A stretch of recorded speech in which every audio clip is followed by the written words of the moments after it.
Bueno, vamos a ver un par de ejemplos más, analizando el concepto este de continuidad de la función en un punto. Seguimos trabajando en el punto -2.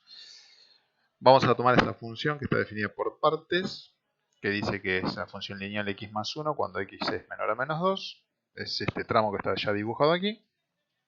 Se interrumpe porque después dice que vale 3 la función cuando x es mayor o igual a 2.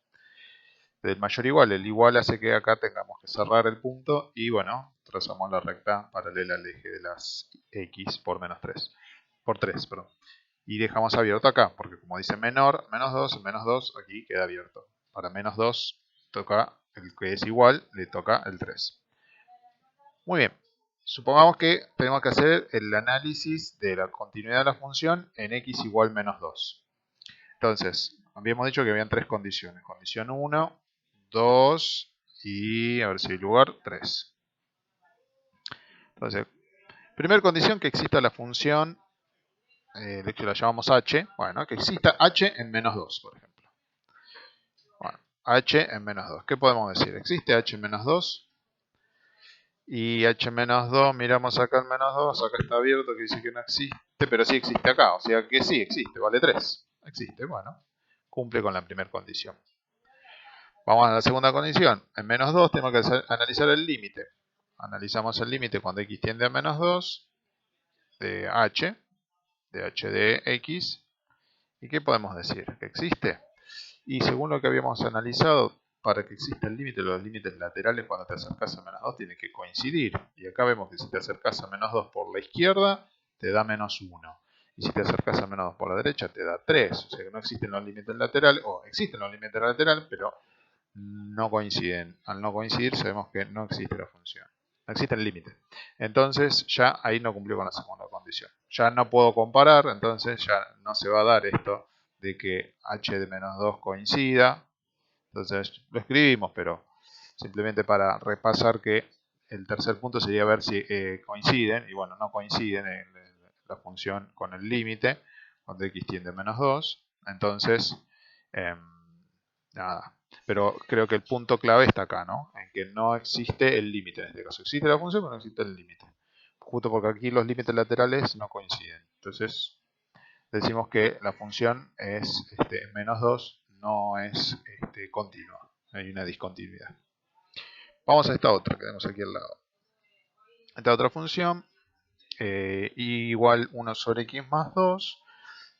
También analizamos en -2. Justo en -2 porque -2 hace que quede dividido 0 y vemos que ahí hay una asíntota vertical, no está definida la función. Entonces, también hacemos el análisis. Primer punto. ¿Existe la función y en -2? Bueno, vemos que no está definida. Entonces ya ahí ya tenemos una pauta de que va a haber una discontinuidad. Seguimos, analizamos el punto 2. ¿Existe el límite? El límite, cuando x tiende a -2.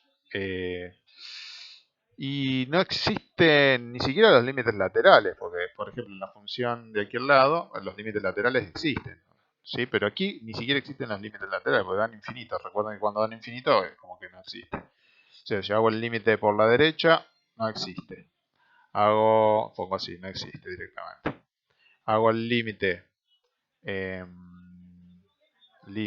por la izquierda a -2 de la función y de la función y tampoco no existe.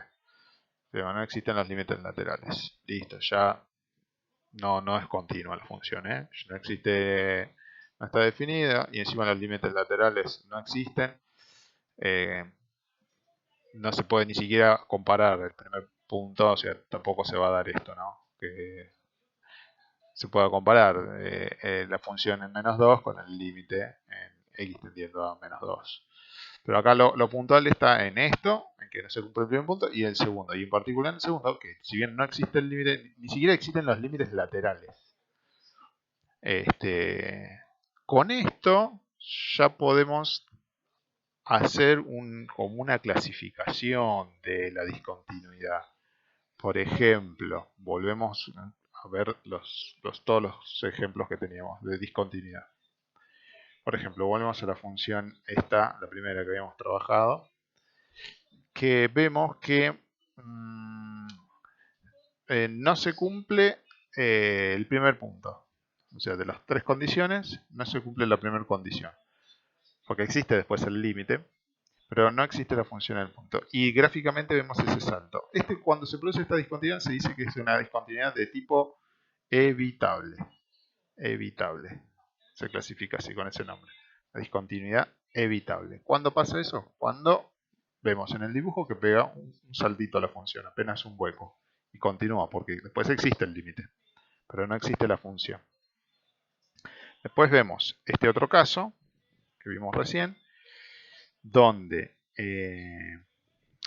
si bien se da la primera condición, no se da la segunda, pero porque los límites laterales son diferentes. Cuando los límites laterales son diferentes, se dice que hay un salto finito, o simplemente un salto, ¿sí? Y el tercer tipo de discontinuidad es este que vimos recién, donde en -2 la función también pega con un salto, pero el salto es infinito. Es una discontinuidad entonces donde el salto es infinito. Discontinuidad infinita se suele decir. Entonces esta es una discontinuidad infinita. También le suelen llamar de salto infinito. Entonces las tres situaciones son discontinuidad evitable, la que tenemos ahí arriba. Después tenemos la de salto finito. Y esta última que es discontinuidad de salto o discontinuidad infinita.